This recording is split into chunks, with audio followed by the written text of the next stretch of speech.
Entonces, vimos cuáles eran. Uno, hipertensión. Después, causas de insuficiencia cardíaca. Valvulopatía. Muy bien. Otro, miocardiopatía. Después otro, endocarditis. Todo lo que estuvimos viendo hasta ahora nos trae a causas de insuficiencia cardíaca. Entonces, recordar nuevamente. ¿Qué es lo que es la insuficiencia cardíaca? Es cuando el corazón es incapaz de satisfacer las necesidades hemodinámicas. Y cuando lo hacen a un aumento de presión. Entonces, recordar, el gasto cardíaco viene a ser la cantidad de sangre que los ventrículos eyectan, ¿verdad?, en cada minuto, y esto se puede evaluar de acuerdo a la fracción de eyección, ¿verdad? Recordar, la fracción de eyección normal es entre 55 a 70. Esto ya vimos. Entonces, gasto cardíaco, cantidad de sangre que el corazón bombea por minuto. ¿De qué depende el gasto cardíaco? Depende, tema de examen, le voy a preguntar, bien saber. Depende de la frecuencia cardíaca por el volumen latido. La frecuencia cardíaca sabemos que está estimulado por el simpático, ¿verdad? El simpático estimula, el parasimpático baja. Y el volumen latido, o también llamado volumen minuto, ¿de qué depende? Depende de la precarga. ¿Qué es la precarga? Todo el volumen que llega, ¿verdad? Que llega. Toda la sangre que llega de la parte venosa, todo lo que llega a la parte derecha, eso es precarga. ¿Qué es postcarga? Resistencia vascular periférica. Es la fuerza, ¿verdad?, con la cual el corazón bombea. O sea, toda la sangre que es eyectado, eso es postcarga. ¿Y qué es contractilidad? Es la capacidad que tiene el corazón de bombear. Entonces, ¿de qué depende que haya un buen gasto cardíaco? Que haya una buena precarga, una buena postcarga y que la bomba, el corazón, esté trabajando correctamente, ¿verdad? Por ejemplo, ¿cuáles son las circunstancias que pueden hacer que la precarga no sea buena?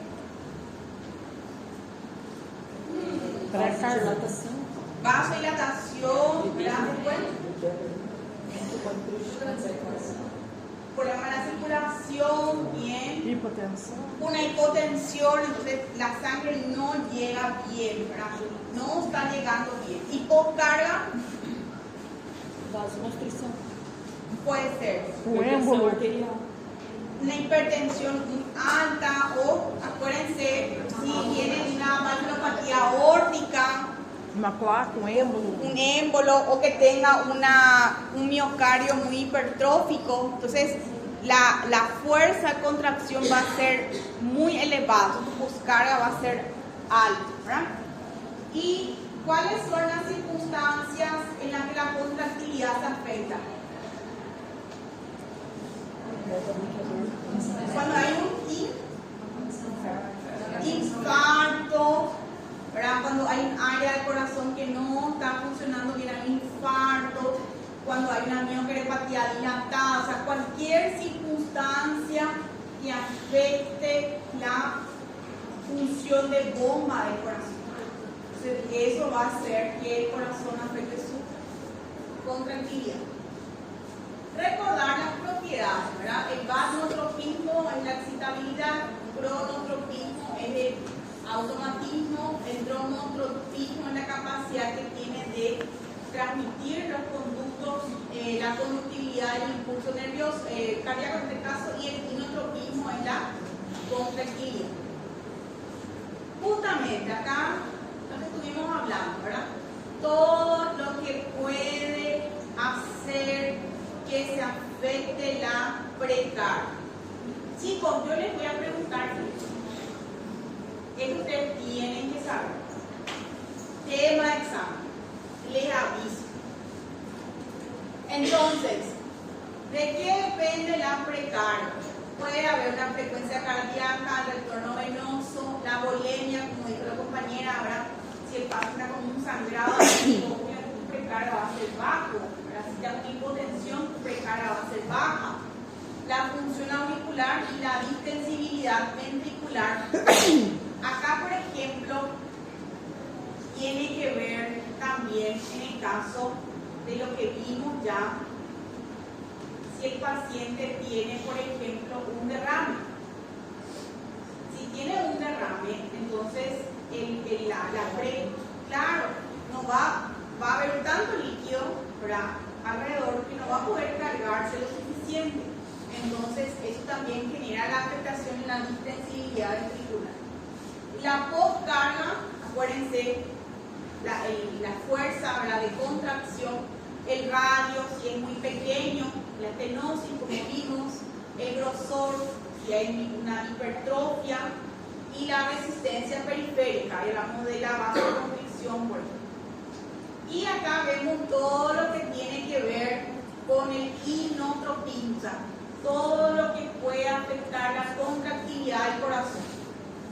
Si hay alguna afectación contráctil, pH, calcio, inótropo, etc. Sabemos que esto depende del volumen latido por frecuencia cardíaca, gasto cardíaco, y esto asociado a la resistencia periférica nos da la presión arterial. Este tienen que saber, ¿sí? Anoten, guarden, dibujen. Esto les va a servir para la vida. Mañana van a entender un poquito, vamos a hablar de los shocks,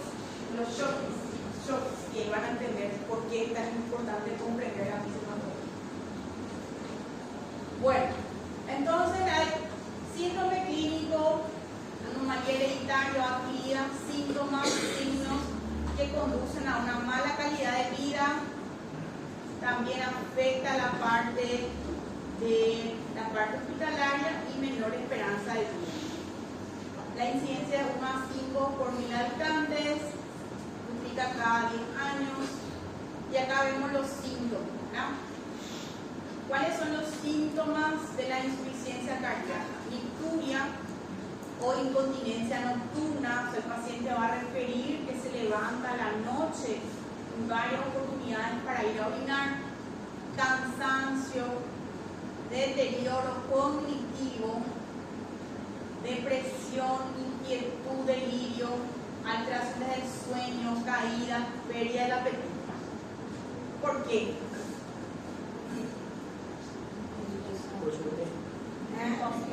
Claro, el corazón no va a estar bombeando la cantidad de sangre que necesita, ¿verdad? Entonces va a haber hipoxia, ¿sí? Y los signos, ¿verdad? Edema y estertores crepitantes. Entonces, incapacidad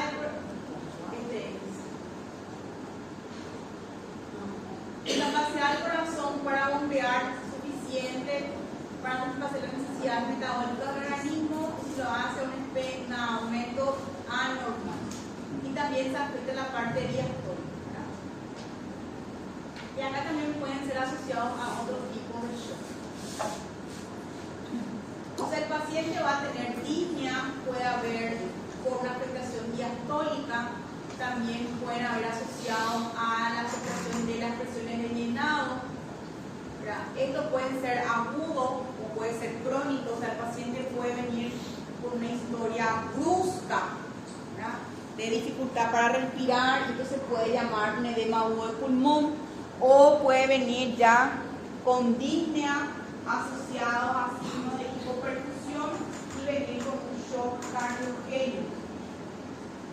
Así también puede ser crónico, o sea, el paciente va a referir una disnea de esfuerzo progresiva.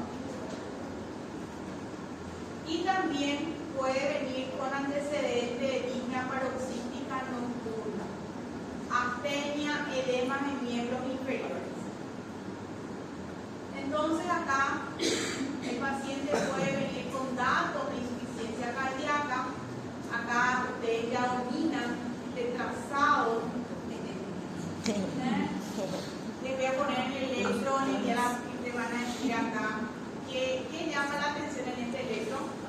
Super. Tenemos un supra, ¿verdad? ¿Dónde hay supra? Parede anterior. B4, B5, B3, B2, ¿verdad? Y acá vemos en 3, 2 y ABE que hay. Anda negativo. Entonces, probablemente este paciente haya sufrió un infarto, no se trató, ¿verdad? Entonces quedó con una isquemia residual y esto llevó a una insuficiencia cardíaca. Entonces, la disfunción diastólica solemos ver más asociado a cuadros de hipertensión, o sea, no hay afectación de la función de bomba del corazón, o sea, el corazón bombea la sangre, pero está rígida, o sea, con cuadros de hipertensión. Y la sistólica es lo que sí vemos cuando baja la fracción de eyección, y acá vemos el ejemplo de ¿qué hay acá?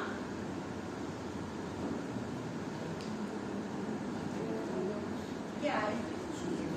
Supra, ¿dónde hay supra? 2, 3, 2, 3 y ABE. Bien.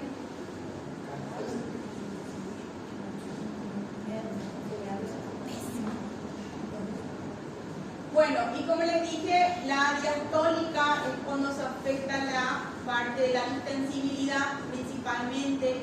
Estos son los pacientes que hacen edema agudo de pulmón hipertensivo, ¿sí? No hay tanta afectación de la parte sistólica.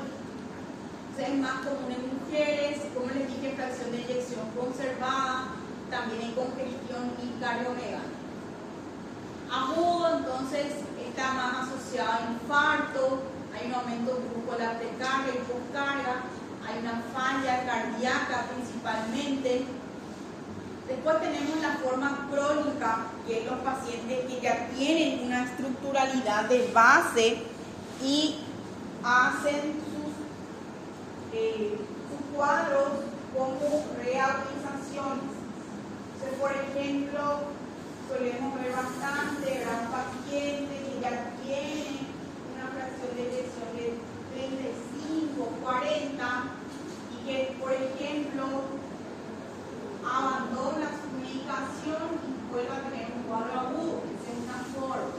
O también suele verse, por ejemplo, en estos pacientes cuando cursan con un cuadro infeccioso.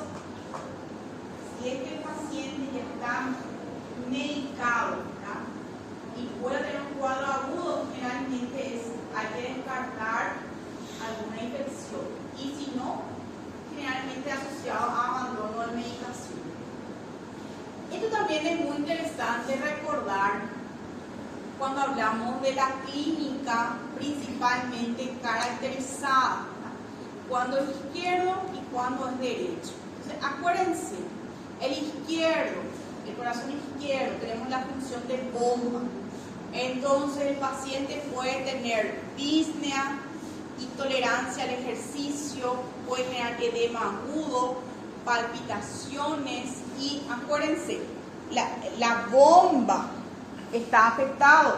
Entonces, va a haber una disminución de la fracción de eyección, del flujo que se bombea, va a tener extremidades frías, ¿sí? En cambio, el derecho tiene más que ver con la parte de la congestión, entonces va a estar todo congestivo. Dolor hepático, el paciente va a referir que ahí está justamente lo que les dije en cuanto a la alimentación. El paciente va a decir que no va a poder comer porque está todo congestivo, ¿sí? Dolor hepático, edema, vena, reflujo hepatoyugular, ascitis y anasarca. Esto es la ascitis. Ascitis es aumento del líquido abdominal. Ascitis. Y anasarca se refiere ya cuando está todo enmatizado, o sea, va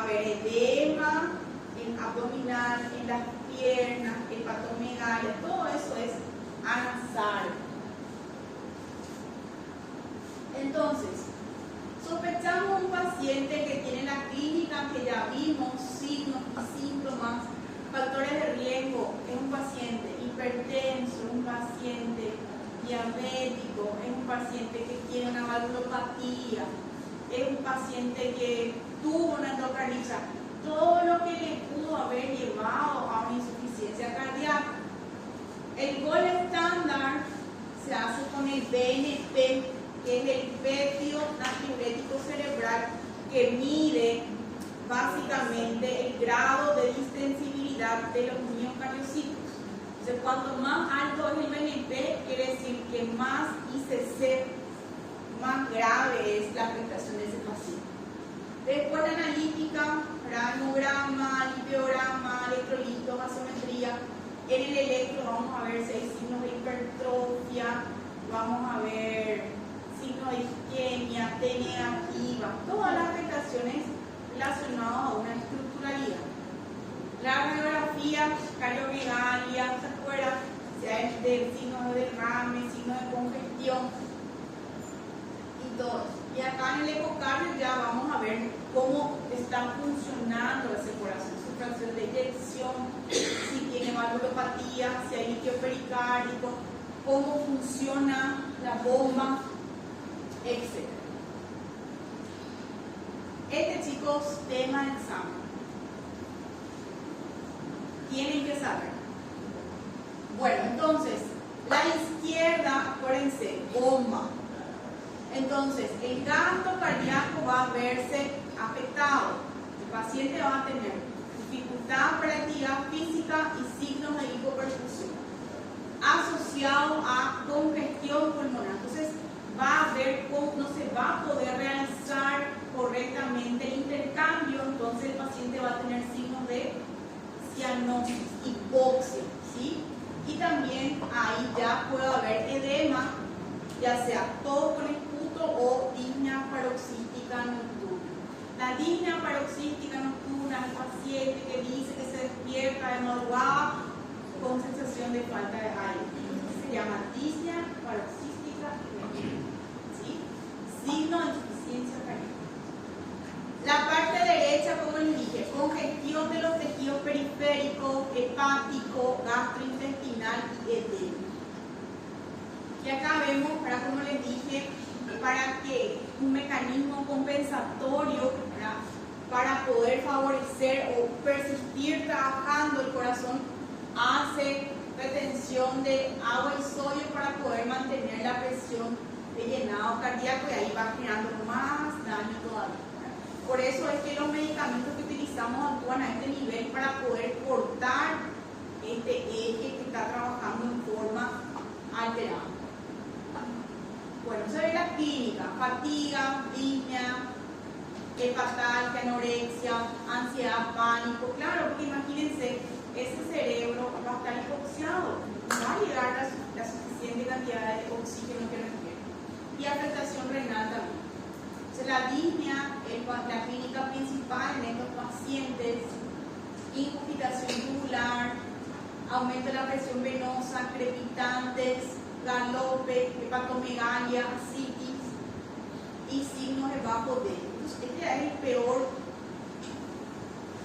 este ya es un signo, ¿verdad?, de mal pronóstico, que ya es cuando hay bajo D.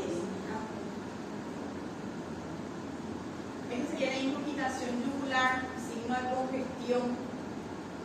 Acá vemos lo que tiene que ver, normalmente el hígado no tiene que ser palpado, el hígado tiene que estar por debajo del reborde costal. O sea, a partir del momento en que podemos palpar el hígado, ya estamos ante una hepatomegalia. Y ahí vemos los crepitantes pulmonares también, que suelen estar presentes. Esto se llama el edema, ¿verdad?, cuando deja fobia. Entonces, eso nosotros solemos medir, ¿verdad?, de acuerdo al grado, al tiempo que tienen recuperar. Va a ser 1, 2, 3. Este, por ejemplo, es un Godet que quiera, entonces es un Godet 3 cruces, solemos decir. Estos chicos, ustedes van a ver todo el que viene en serio médica, así que no se preocupen. Y esta sería la imagen típica de un paciente con insuficiencia cardíaca, en donde vemos una cardiomegalia importante y vemos acá signos de sobrecarga y acá, ven acá, estos que están borrados. Acá tienen que estar limpios, o sea, los senos están todos ocupados, exactamente. Estos son los criterios de Framingham que se utilizan para poder evaluar a un paciente con insuficiencia cardíaca. Tenemos criterios mayores y criterios menores, son criterios clínicos. Y esta sería la capacidad respecto a la clasificación funcional. Entonces, clase 1, pacientes asintomáticos, clase 2, síntomas leves, clase 3 quiere decir que el paciente ya no puede hacer una actividad normal, y clase 4 es el paciente que tiene disnea en reposo. ¿Sí? Entonces, normalmente nuestro objetivo cuando instauramos un tratamiento es hacer que el paciente quede en clase 2, o sea, que él tenga una buena calidad de vida. En resumen, entonces, la fisiopatología, una afectación de la contractilidad, la disfunción diastólica tiene que ver más bien con la distensibilidad antes que con la contractilidad. Causas que pueden hacer que afecten la función sistólica, un infarto, isquemia, sobrecarga crónica, miocardiopatía dilatada o un paciente que haya tenido estenosis aórtica o hipertensión arterial.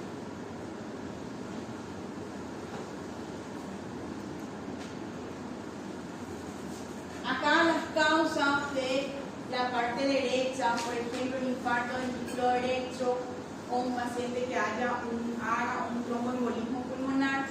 Y acá vemos los cuadros crónicos, ¿verdad? Una fatiga progresiva, sensación acá pletora, quiere decir ingurgitación, pesadez, hipocondrio derecho y oliguria. Y acá vemos las etapas, ¿verdad? Este tiene que ver con la clínica del paciente. La etapa A, esta es la etapa de la ICC. Etapa A es el paciente que no tiene disfunción sistólica, diastólica, no tiene, pero tiene alto riesgo, o sea, el paciente hipertenso, dislipidémico, diabético, pero que no tiene, suena muy feo, ¿verdad? Que no tiene todavía, tengo que decir, que no tiene afectación estructural, ese es A, alto riesgo. El tipo B es el paciente que ya tiene afectación estructural, por ejemplo, tiene ya una hipertrofia, tiene ya alguna afectación diastólica, pero no tiene clínica. O sea, él está asintomático, refiere estar asintomático, pero ya hay afectación estructural. El tipo 3, el C, es lo que más solemos ver, que es el paciente que ya tiene una afectación estructural y ya tiene síntomas. Estadio C. Y estadio D es el paciente ya refractario, o sea, que ya está con la medicación y que persiste como clínica. Lo que más solemos tener en cuenta son pacientes estadio C, clase 3, ¿verdad? Acá, que tiene disfunción en líquido. Lo ideal es que nuestros pacientes lleguen en clase 2, que puedan tener una vida relativamente normal. Y acá vemos los factores desencadenantes. Aquí puede hacer que tenemos un paciente con ICC diagnosticado, todo medicado, ya está. Pero ¿por qué puede volver a descompensarse? Primera causa, abandono el tratamiento. ¿Por qué?